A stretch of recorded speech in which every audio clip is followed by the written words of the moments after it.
Hello and welcome to the Neuron Regeneration Podcast. My name is Jared Carter, and I am especially excited about this interview in this episode. To give a little bit of context, about a month ago at the time of this recording, I was in Las Vegas at an event put on by Steve Aoki, who is a world-famous electronic music DJ, for those who don't know. But this event had nothing to do with music. He wasn't performing as a DJ.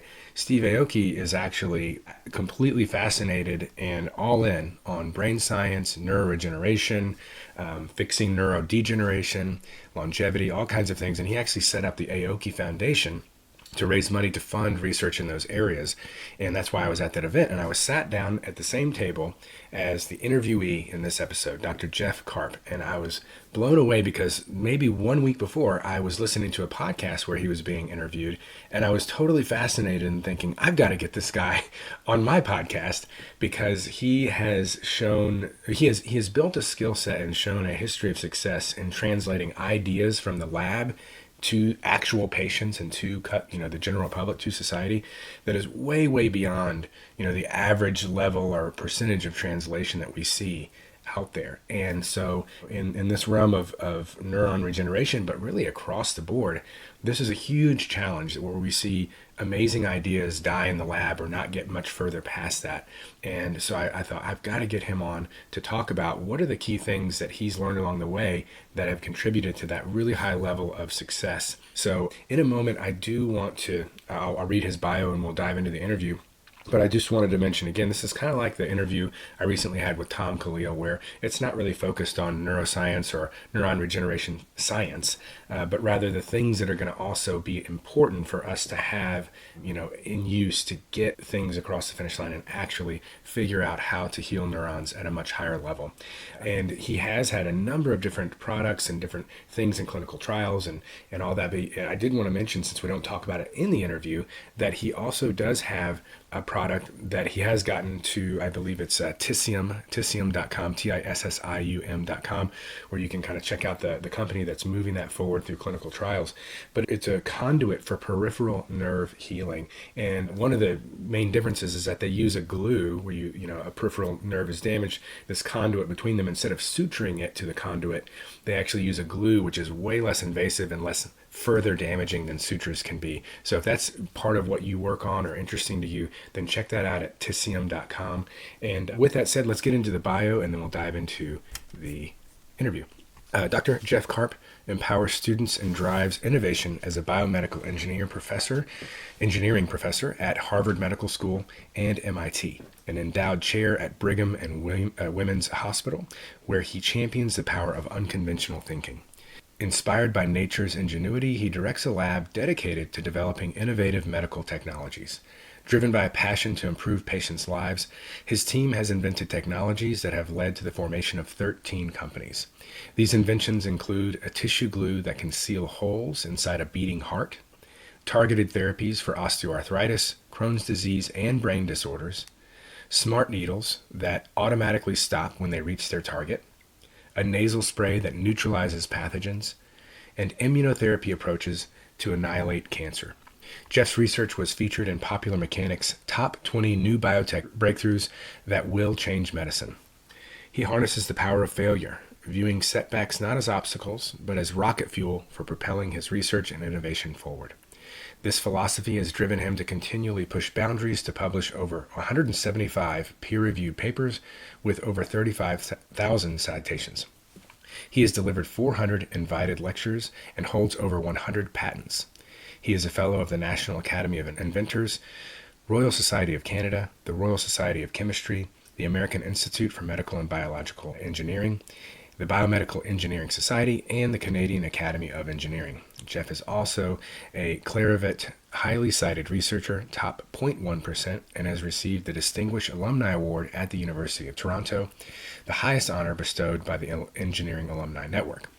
His work has garnered wide-reaching media attention with features in major news outlets like CNN, the BBC, The Guardian, and Fortune magazine, and has been highlighted in popular science publications such as National Geographic, Popular Science, and Wired magazine.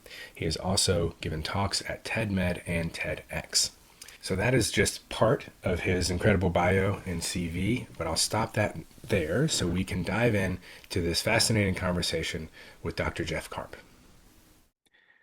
Jeff, welcome, and thank you again so much. I'm really, really excited to have you on for reasons we've already discussed, and the audience probably will have just heard about in the intro. But thank you for taking the time. Yeah, no, thank you. It was so great to meet you recently and be at the same dinner table, right, at that event a few weeks ago. Felt very fortuitous at a Steve Aoki event, no less. But there was no, Right. there's no real big dance music going on. But another story for another day. Um, Right.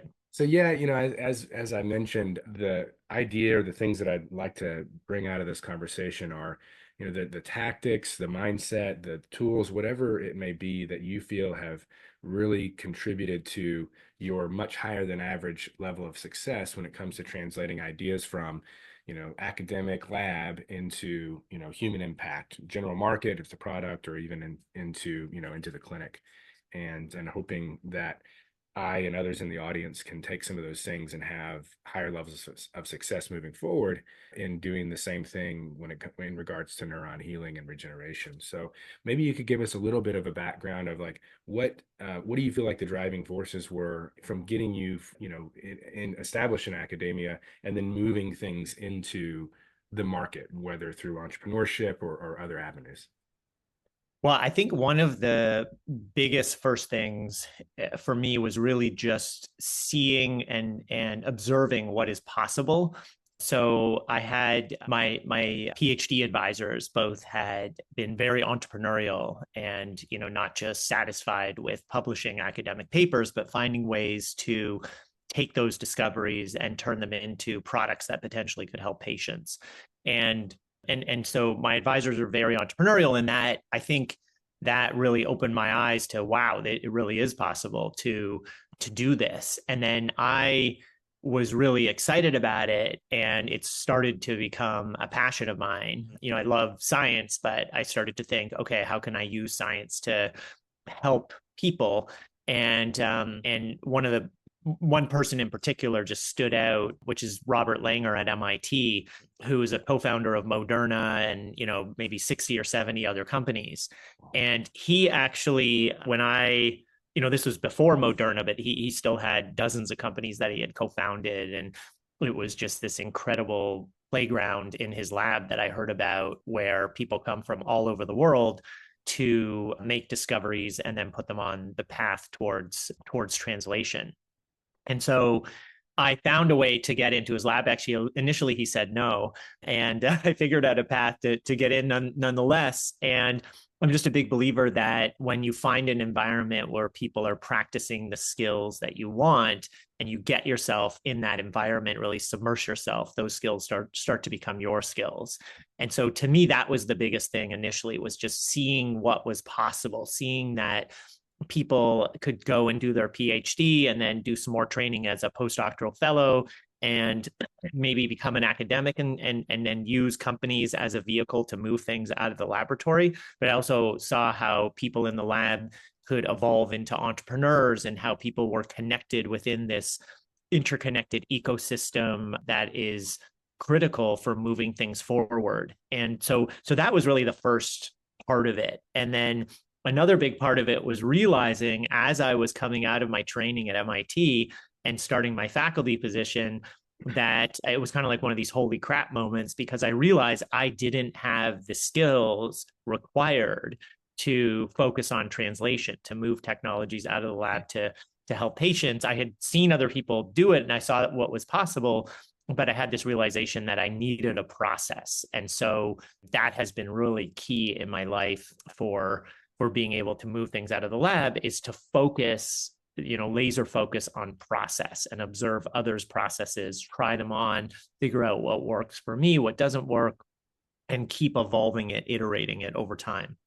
And if you could break down maybe some of the key points of that process, or if you wanted to walk through, Yeah. taking something from lab to market.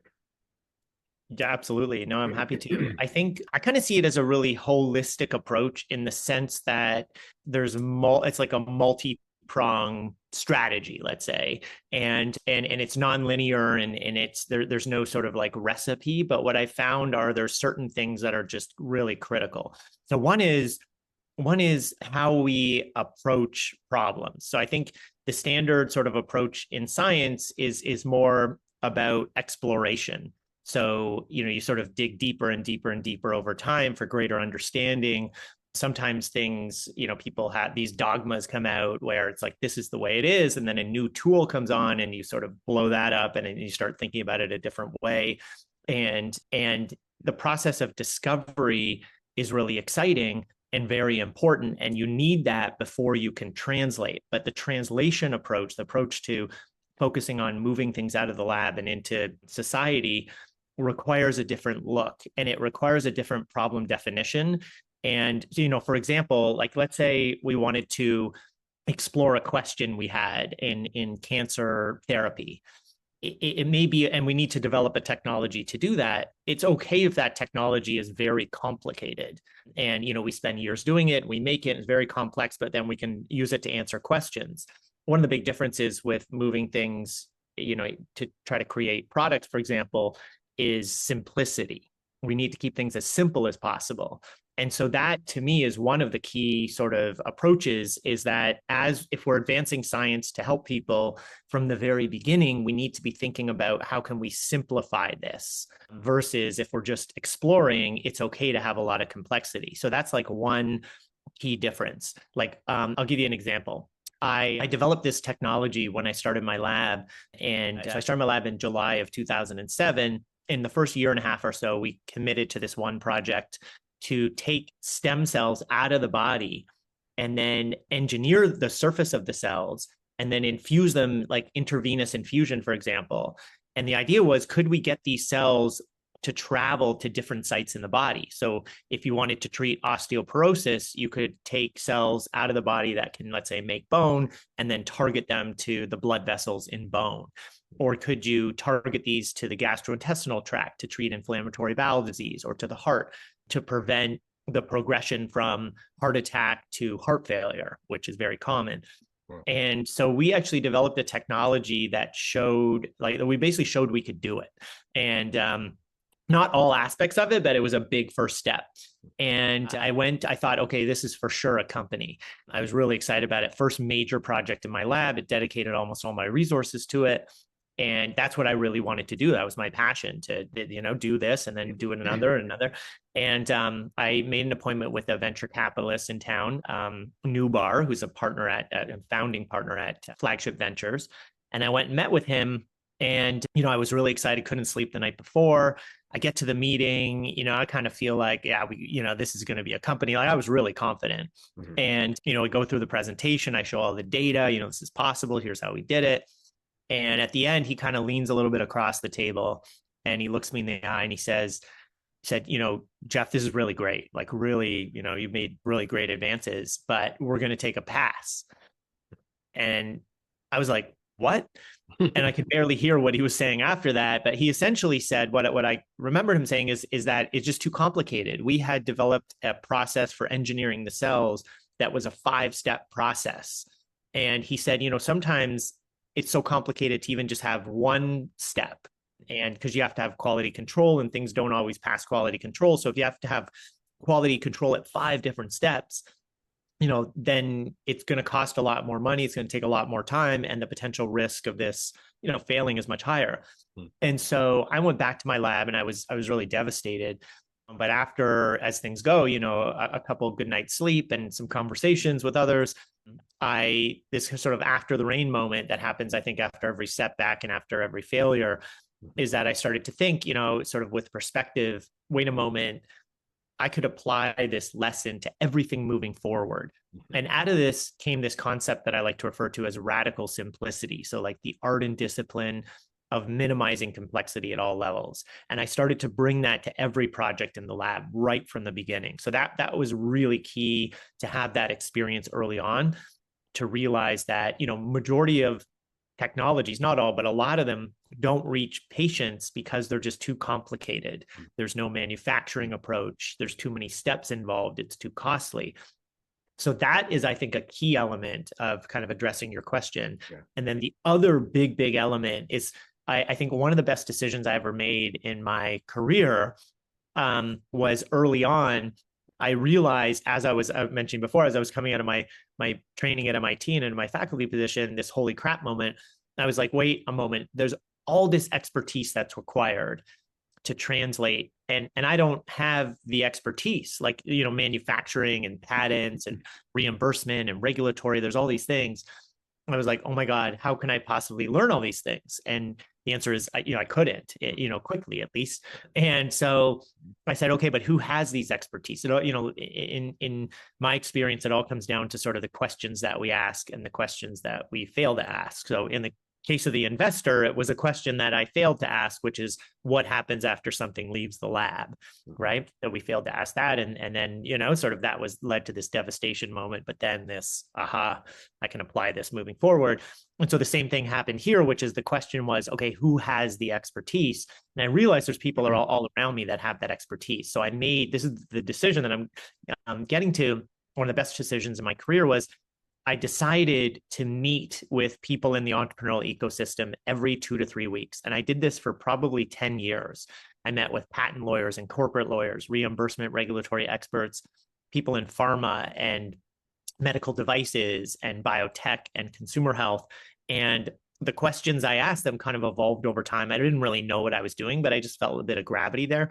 And I just, sort of stepped through that fear and hesitation to meet people at networking events and really just try to get to know them and try to figure out how I can connect more deeply with them. And what ended up happening over this time is this informal advisory board started to form around my lab. And so I could reach out to people right from the beginning and say, hey, do you think if this was successful, could it be manufactured? And they would say, no, not using traditional, conventional approaches. And so then we would modify the technology so that it could be manufactured. We would ask, what would the clinical trial look like if this was successful? And I'm talking like right at the very beginning of the project. So, we're years out.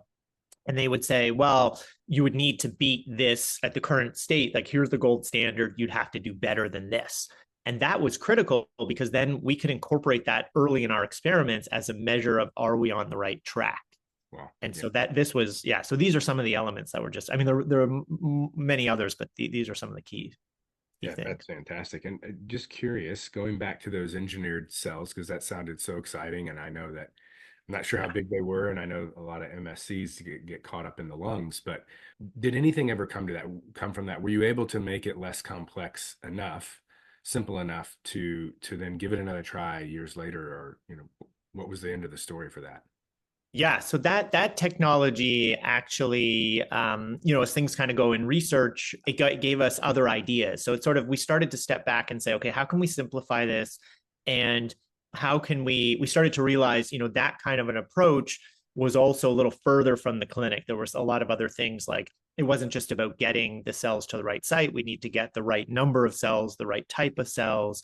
And we started to realize that there was actually another problem in there that we needed to solve as well, which is when you take cells out of the body and you manipulate them, let's say in the lab, like CAR T cells for cancer therapy, whatever it is, then you put them back in the body, you lose control of the cells. The cells are at the mercy of the biology wherever they end up. So if the cells end up in different tissues, different places in the body, what they do there is dictated by the environments that they're at their destinations. And so I started to realize we lack control of transplanted cells. And although we can exhibit this amazing control in the laboratory or in manufacturing, whatever it is, once we inject them, it's just the Wild West inside our bodies, right? And so I started to think, okay, how can we control them? And so what we did is we came up with a new technology, now with the lens of radical simplicity. And we took these particles that already existed in therapies, like drug delivery particles. So you can have these little spheres that are made of the same material as like sutures, for example, and you could put drugs in them. And people are using this to sort of maintain drug levels. Over time, we thought, okay, well, what if we could take a particle and put an agent, a drug, whatever it was in there that could control a cell. So could get it to divide or get it to secrete something. And then we had the cell internalize that particle, right? So you have a cell, it internalizes this little particle, and then that particle is going to slowly degrade and release that controlling agent over time. Now we transplant that cell into somebody, we're able to control that cell from the inside out. So regardless of where that cell goes in the body, we're now releasing some sort of agent for a couple weeks, maybe longer. And so it was simplified because we took materials that had already been used in medicine. We can take agents that have already been, drugs that have been approved, for example. And so there's manufacturing already available for this. It's already been de-risked in certain ways. And so we created this technology, and then it was licensed by a company, and they're trying to take it to trials. Great. So it's still in process at this point. Yeah. Yeah. So that initial, quote unquote failure not only gave you, ideas you applied to everything since, it's still alive in some way, in this way. So that's also something that we take from that as well. So how about some examples of things that you have taken from idea all the way to market, and maybe you could sprinkle in any key learnings that you had along the way in those real world examples? Yeah, absolutely. So one example, we have a lot of things in clinical trials, but it just takes a long time to kind of move things forward. One of the things that we brought to market actually recently is a nasal spray that we developed. And this spray we got the idea for it when COVID hit. And so, the lab basically had to be shut down. And when it was shut down, we started to ask the question, okay, how can we help? And we went through every project in the lab and started to go, think about, okay, could we reposition something that we're already working on? And so we were working on this nasal spray to treat multiple sclerosis. And the nasal lining is really interesting because, normally if you take a pill, like a drug in a pill, it can take an hour and a half, 2 hours for it to actually get into your bloodstream. And there's a lot of food effects. There's a lot of challenges. If you've just eaten and you take it, certain drugs will take even longer and they may not even get in as much. The nose is really interesting because the lining of your nose, it actually you can access the blood vessels much more easily than in the GI tract. And so you can get drugs into the bloodstream much faster. And then not only that, there's immune cells that exist in the nose. And so we were sort of developing a platform that we could help accelerate drugs to get into the bloodstream, but then also be able to target the immune cells in the nose. And we had developed this platform that we showed it was a spray, it was a gel. You spray it in your nose, really thin gel, and it could stay in your nasal lining for a really long time. In fact, we from what we looked around, for what others had done, we think it may be the longest that anyone's shown that you could actually get a nasal spray to kind of stay in the nose. And so we had that platform and we could load it with a lot of different, drugs and things. And when COVID hit, we started thinking, okay, how can we help? And the data started spewing out, from research studies that were being conducted at the time, as well as people were digging into the literature of what others had done in the past. We started to realize that the virus spreads in droplets. It's not viral particles on their own. They're in these droplets, coughing, sneezing, talking, singing, laughing, all these things. We're all constantly releasing these droplets, and they can stay in a room for hours after someone has left who's infected, and they can travel several meters. And so we started thinking, and then the other thing that started to be discovered and discussed is that one of the main entry points, it could be the main one actually, for COVID is through the nasal lining. So there are these goblet cells that have receptors that the COVID virus binds to, and then that's where it anchors and starts to replicate. And the other thing, actually, this is really cool. Someone conducted a study to find that when COVID takes hold in the nasal lining, it starts to control the cells in a really interesting way. So it anchors into the cells, starts to replicate, and then the cells start to bud off these little parts of their membrane, these little nano vesicles, and then you inhale them. And so that's why sometimes, you have a cold, starts in your nose, and then it moves to your lungs. Like the virus has a way to hijack our biology to make it more efficient for it to get into your lungs, because that's when it really starts to blow up. And so we started thinking, okay, if we want to step back and we don't want to just use what we have, but we wanted to create the right conditions that if this worked, it could be really helpful. And we said, okay, one is we want this to be useful for not just one variant of COVID. We want it to be useful for all the variants. And not only that, we want this to be useful for multiple viruses and bacteria. So we're thinking broad. And then we said, okay, we want this to get to market really fast if this works. And we knew that if we had drugs in there, it was going to take 10 years to get to market because of clinical trials. It was going to cost hundreds of millions of dollars. And so we said, okay, well, what if we just include agents that are on the generally recognized as safe list, agents that had already been in nasal sprays before, and maybe we could find a unique combination because, like we know soap, for example, kills most bacteria, it neutralizes bacteria, viruses. And so, there's surfactants that exist within nasal sprays that currently exist. And, soap is a surfactant, and there's preservatives. And so we started thinking, and what do preservatives do? They prevent the growth of things. So we started thinking, oh, maybe there's like an interesting kind of an interesting space here. So we put the guardrails on really agents that existed in nasal sprays and in concentrations that were the same or less than what had been previously used to minimize the risk. And what this did is it will allow us, if this worked, to be able to get it to market as a consumer product. We can't make strong claims about it, but we can show the data that we generated in the lab, and maybe people can connect the dots. And so the other thing we did is we said, okay, we want to make this a three-prong approach. So we want this to be able to capture the respiratory droplets in the nasal lining, and we want it to be able to then break open the droplets.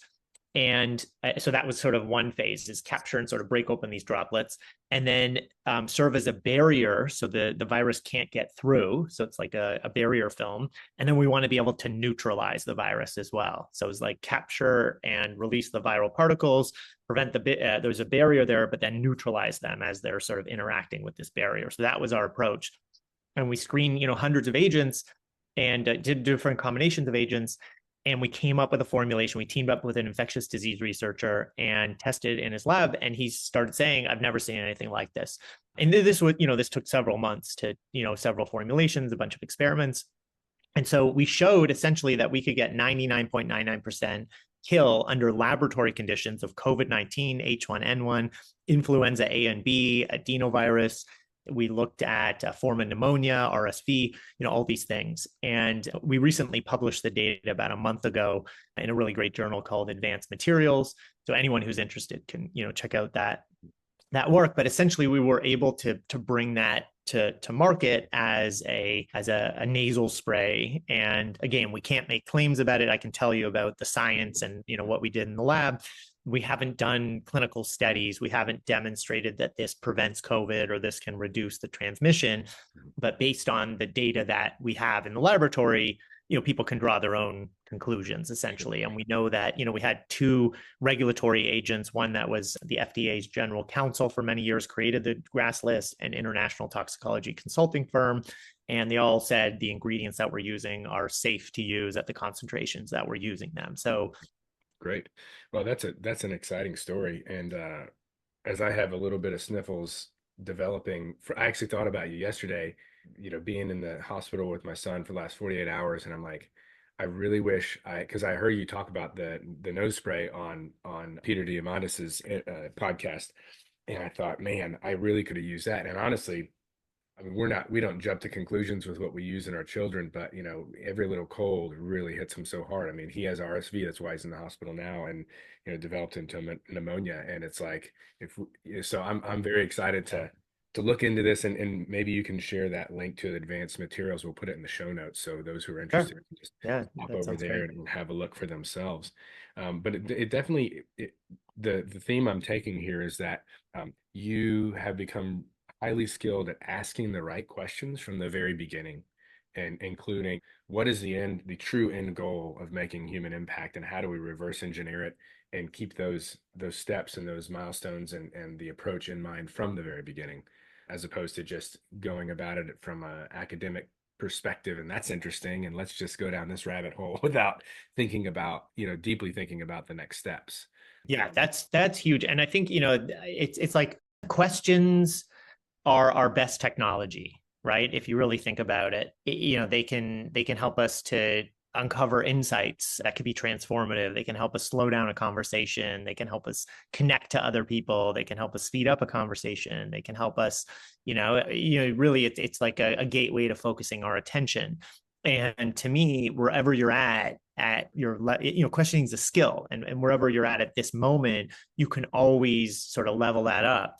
And one of the things that I did was, I struggled early on with undiagnosed learning differences and ADHD, OCD, and, had a lot of challenge, was a C and D student. So, was almost kind of failing out in elementary school. And my second grade teacher wanted to hold me back a year to repeat the second grade. And I had this tutor in between the second and third grade that asked me this question that transformed my life, which is would go in every day and so basically this was in between the second and third grade. I was in summer school, and my classmates went on vacation, and the tutor, one day I went in and she read passages, I gave answers, and then I just give answers, right? Like I didn't even know what I was saying sometimes. I just give reactive, whatever. And she looked at me and she really created a pause, and she asked me, how did you think about that when I gave an answer? And it was almost like invasive, right? Because it was like, oh, how did I think? Like, right? Like it was almost like my insecurities, right? I remember that moment. How did you think about that? And kind of stopped me in my tracks. And I don't think I really had a good answer, but whenever I feel in my life I've had sort of an emotional pendulum swing associated with the situation, I reflect on it. It's like it correlates, right? Like the more potent the emotional experience, the more reflection I'm going to have on it, right? And I started reflecting on this like crazy, and I started to realize that anytime I was distracted all over the place, and teacher would say something and I would be like, oh, and then I would miss everything else she said, and then or he, and I'd just be just all over the place. But anytime I asked a question, I realized I could hyper focus for a few moments on the answer. Whatever was said in that window could imprint in my mind. I could recall it later. I could connect it to other things that I knew. And so I started to realize asking questions is like, it helps to shine our attention pen light, like it really focuses our attention. And not only that, it energizes our brains. And I just think it really stimulates our neurons, right? Like a topic of your podcast. And I think that what I started to realize was that questioning was my survival tool for school. And when I got to grad school, I thought I was great at asking questions. And I went into these seminars, invited some, they always have these academics coming from all over. And I went in and just kind of dozing in and out. But then at the end, people asked these amazing questions that just, I couldn't believe the questions people were asking, like right to the heart of almost like they were like making the speaker, sort of like, I don't know, like it was like, these moments where they're almost like being attacked with the questions, but the questions were so important. And, some people have more tact than others for asking questions, but I was more focused on the questions, like the actual content of the questions. And I started thinking, oh my God, like I want to ask those questions. Why am I not asking those questions? Why are they not coming to me? And almost shaming myself a little bit about it. But then what I realized is that anytime I'm not good at something or feel like I want to get better, I realize I need to find a process that works for me. And I need to sort of do pattern recognition and sort of look more deeply. And I started to think, okay, what could I do? What could I do here? Because I want to ask those questions. I was really passionate about it. And this fuels like kind of your question about how, in the lab, it's all about the questions. And so what I did was I started writing the questions down. So I go to these seminars and everyone else is focused on what the speaker's saying, and I'm focused on something different. I'm focused on what the questions people are asking at the end of the lecture, the seminars.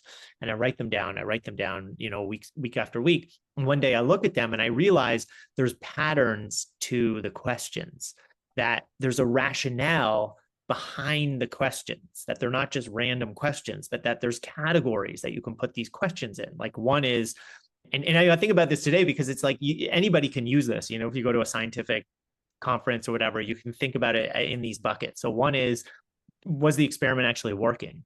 Like, some experiments are hard to set up, and did they have the right controls? If it's not working well, then the data is not going to be good, And so sometimes you could spot that based on looking at the data. It could be erratic, or, the bars are really big, whatever it is. So a lot of questions around, was the experiment actually working?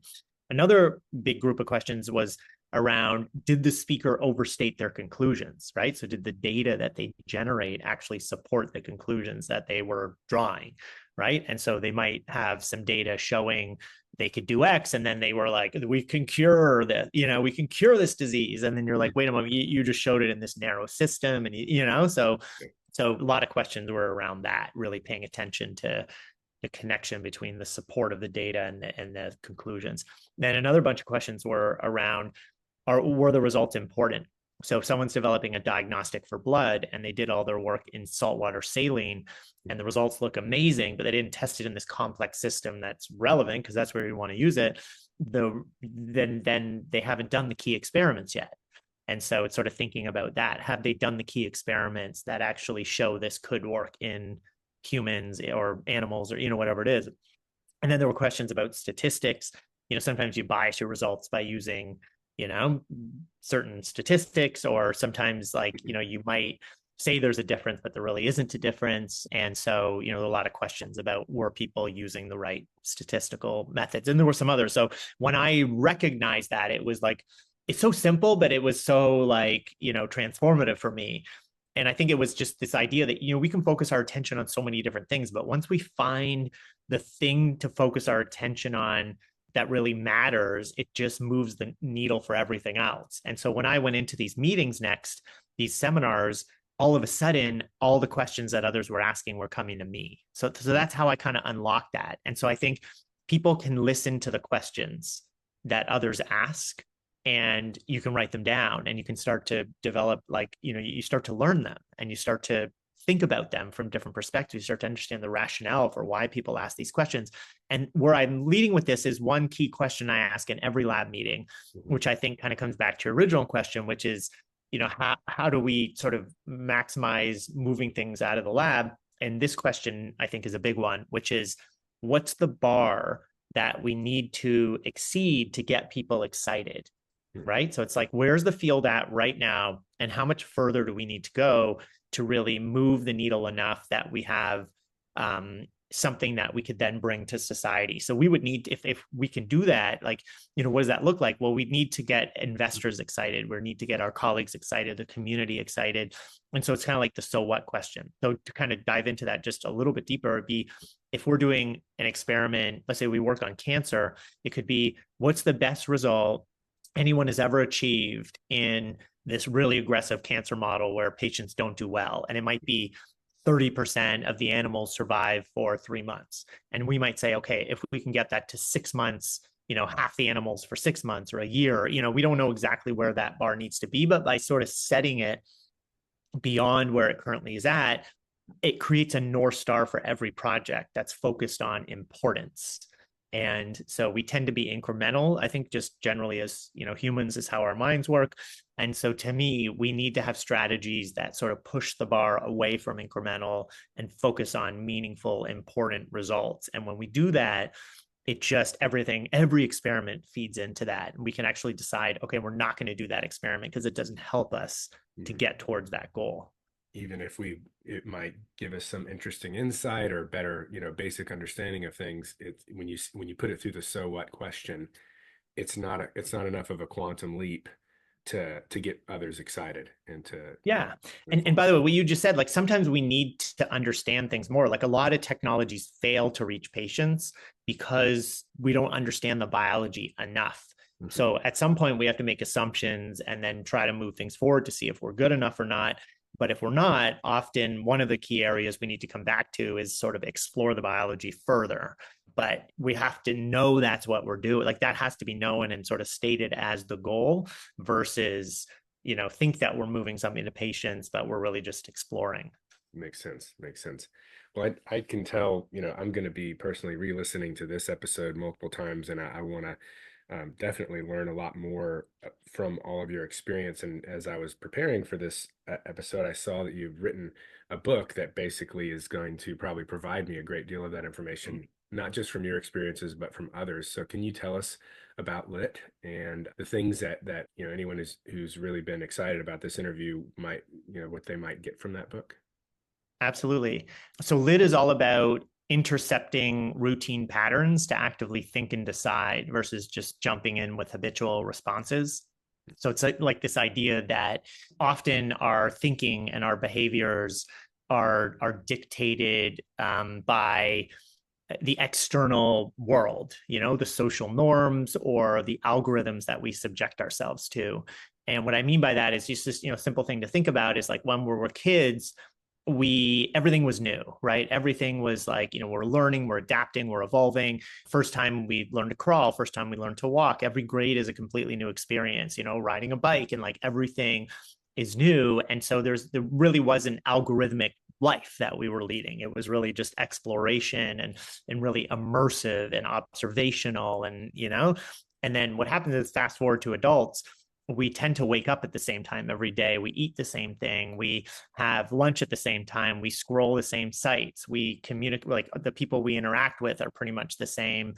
And so the routes we take to work are the same. And we get into these situations where we get ourselves into a rut because we're just leading what I like to think of as algorithmic lifestyles. It's just like very much in like a box.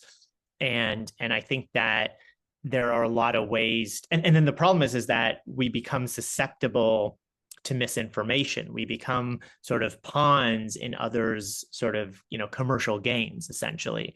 So it's sort of like when you go online, there's algorithms, right? Like everyone now knows there's algorithms, but it's like, and then we sort of feed it. You get pulled into those algorithms. There's $1 trillion spent every year on marketing and advertising to hijack our attentions and to bring us in. And then essentially what we buy, what we think, how we act, where the experiences we engage are not necessarily the ones that we would, think of doing on our own from intention. Like I'll give you an example. I a week or two ago, there's a casino in Boston and they sent like something in the mail. And I was like, oh, what's this? And I found myself opening it. And then I was like, wait a moment, is this what I woke up to do today? Like, because I know like if I open it, I'm going to be looking at it and, it could take several minutes for me to go through it. And I'm going to be interested, right, in what I see. But then I thought, is this really what I want, right? Like, is this... So it's sort of being reactive then to be intentional. And I took it and I just put it in the recycling bin. And I think that kind of is like how our days often are, right? We just sort of see things on our screens and we just go there, but it's not necessarily the thing that we wake up and say, this is what I want to do today. This is how I want to spend my time today. And so lit is all about finding ways, these on-ramps, there's lots and lots of on-ramps to intercept those patterns, to step back, to pause. And there's all kinds of tools to do that and to reflect and connect with our inner core, our core wisdom, the cues that we're constantly getting, and to lead more intentional lives. Because that's when I think we really feel the most fulfilled, when life is the fullest and we're connecting deeply with other people. Fantastic. And so is it just a get it on Amazon scenario, or where's the best, your preferred place for people to get lit? Yeah, if people want to, get lit, what you can do is actually, so I put this website together, jeffkarp.com, and you can actually get the first chapter of Lit there. So you can check it out, see what it's all about. And I'm just in the process of putting a newsletter together, which I'm going to sort of, be more frequent about sending that out, which will have additional tools and things not covered in Lit, insights and things coming out of my lab, and really all about how we can consider that the way of being right now is really not working. Like we have this epidemic of loneliness and depression, anxiety, obesity, and yet we are at the switches. We have the tools and we just need little practices and rituals and things that we can engage that are really simple and accessible. And that's what Lit provides. So you can find out a lot of information on that site. Perfect. So Jeff Karp, JeffKarp.com. Yeah. And I definitely want to go hop on that newsletter as well. I mean, I am, what do you say, intentional about my inbox because it gets pretty crowded, but there are certainly newsletters that I find a great deal of insight, and I've been on them for, in some cases, years. So I have a feeling this will be one of them. So I'm excited to hear you're going to be doing that consistently. And then in terms of following you otherwise, are there any social platforms where you like to put information out, or you think the email newsletter is the best place to go for those who want to stay in touch and follow your work? Yeah, the email newsletter I think will be one of the core things, and then one of the other outlets that I'm experimenting with right now is Instagram. Okay. I'm trying to find my way around there. It's taking some time, but I feel I wake up every day with these thoughts, and I just want to get them out there. So I've been trying to find a way to do that, and experimenting with different formats. So. And what's the handle or the user name on Instagram? Mr. Jeff Karp, Karp. Yeah, yeah. Mister or Oh, MR? just MR. Yeah, MR. Yeah, very good. I know, right? All comes down to like the specifics, right? Because you Yeah, can and and and as people groups. sometimes they don't go to the show notes, I just want to make sure they hear it and know, okay, I can get Yeah. directly to it. So, well, thank you so much. This has been really enlightening, and I'm sure that many will take the skill set of asking the right questions, and I Mm. think it's going to increase the chance that we get some things translated all the way into humans sooner rather than later. So, thank you again for passing along your wisdom and taking the time. Absolutely. No, my pleasure. And thank you for having me on your show. And one thing that maybe I'll just say at the end Yeah, is I would just challenge people out there to listen to the questions that other people are asking today, and then think about those questions and then try to ask one of those questions to someone else, mhm. because I feel like once we get into the swing of doing that, like the world will just open up and those questions will become our questions. And as we focus our attention on questions, we'll start to be able to uncover insights and be more innovative in our personal and professional lives. And, it just creates this domino effect everywhere. Perfect. Perfect one to end on. Thank you again so much. All right. Thank you. Good to see you.